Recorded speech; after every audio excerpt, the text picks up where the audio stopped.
rekan-rekan sekalian, saya lanjutkan dengan perkara yang kedua, yaitu peristiwa tertangkap tangan terduga pelaku tindak pidana korupsi terkait pemerasan. Kembali ini juga pemerasan dengan modus pi proyek dan dana CSR. Jadi dana CSR itu hanya sebagai bungkusnya saja, gitu.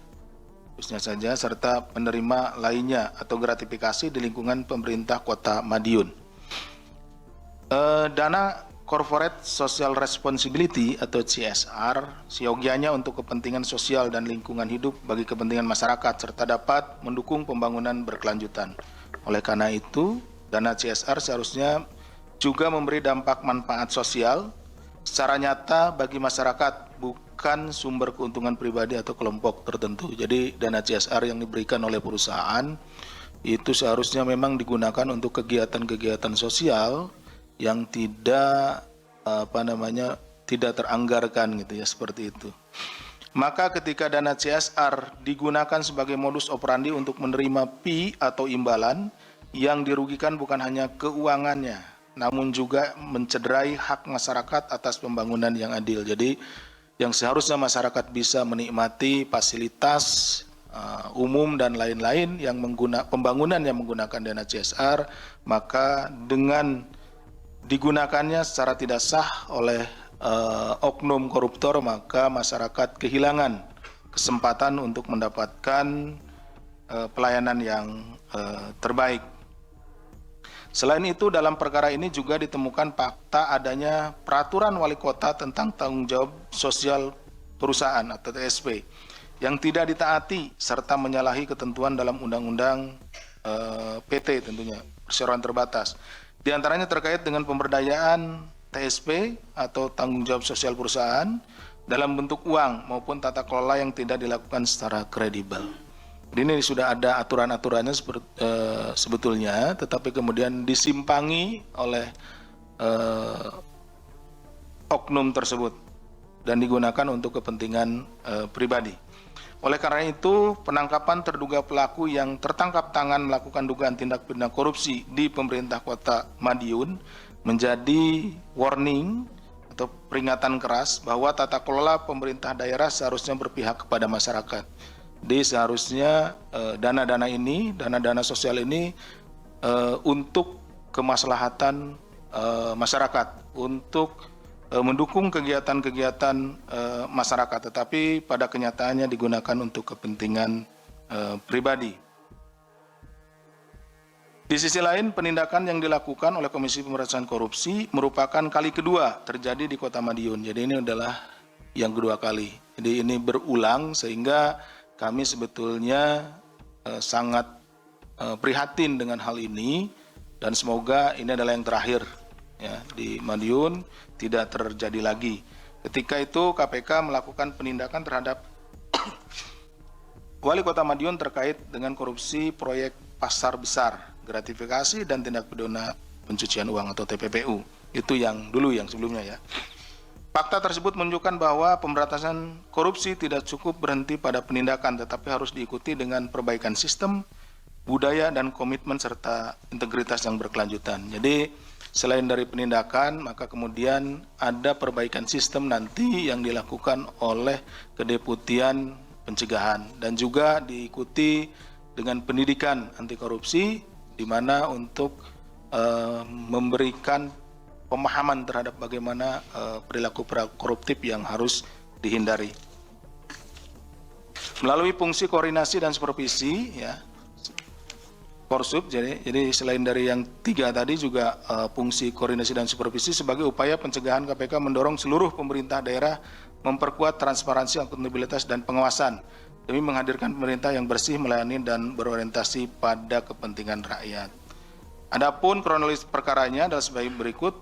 Pada bulan Juli 2025, Saudara MD selaku Wali Kota Madiun periode 2025-2030 memberi arahan pengumpulan uang.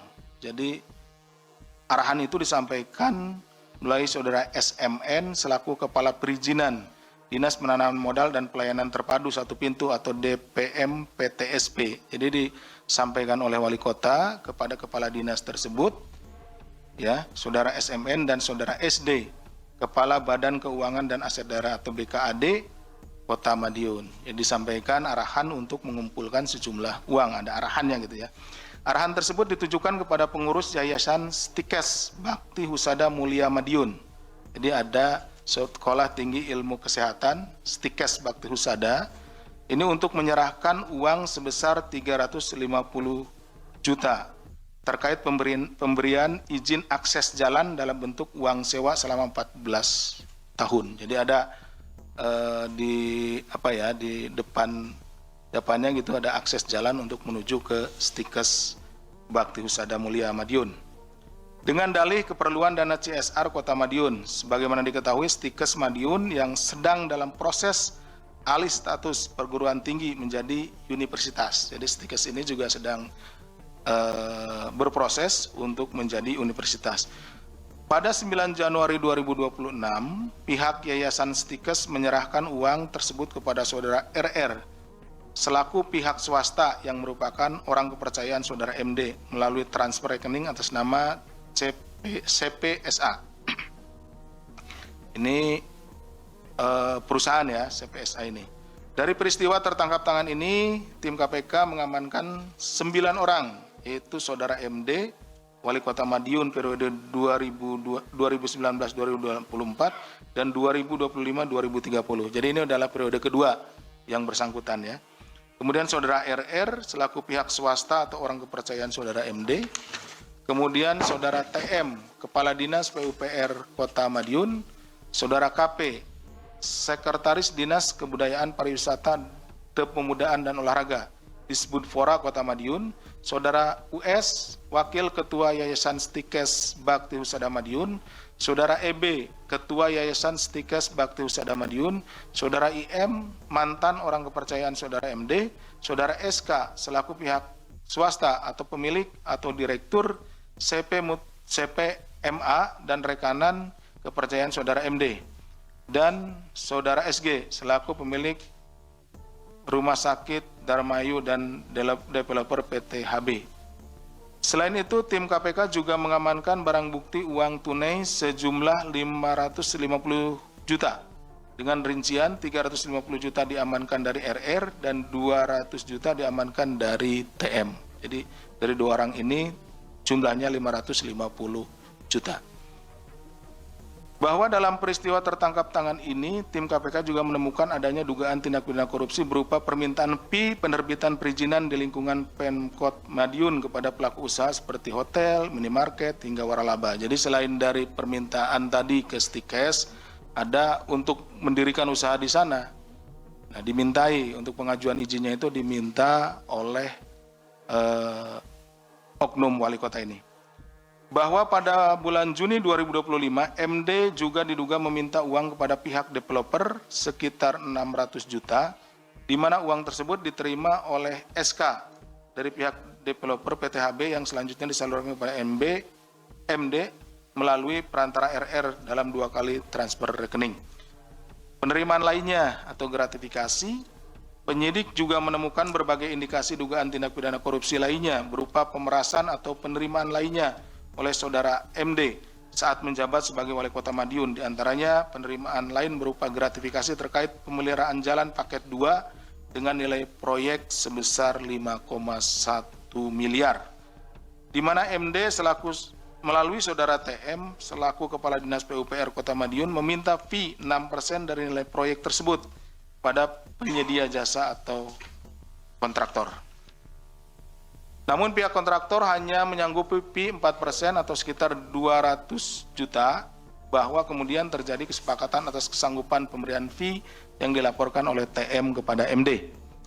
Bahwa kemudian KPK turut menemukan dugaan penerimaan lainnya atau gratifikasi oleh MD dalam periode tahun 2019-2022 dari sejumlah pihak dengan total mencapai 1,1 miliar. Ini banyak sekali gitu ya, di beberapa kali di beberapa perkara yang berbeda. Berdasarkan kecukupan alat bukti dalam dugaan tindak pidana korupsi terkait pemerasan dana CSR dan penerimaan lainnya di Pemkot Madiun tersebut, maka KPK menaikkan perkara ini ke tahap penyidikan serta menetapkan 3 orang tersangka ya sesuai dengan kecukupan bukti dan juga perannya masing-masing, yaitu Saudara MD Wali Kota Madiun periode 2025-2030 ya, ini periodenya yang kedua. Saudara RR selaku pihak swasta atau orang kepercayaan Saudara MD dan Saudara TM selaku Kepala Dinas PUPR Kota Madiun. KPK selanjutnya melakukan penahanan terhadap para tersangka untuk 20 hari pertama sejak tanggal 20 Januari sampai dengan 8 Februari 2026. Penahanan dilakukan di Rumah Tahanan Negara Cabang Gedung Merah Putih KPK.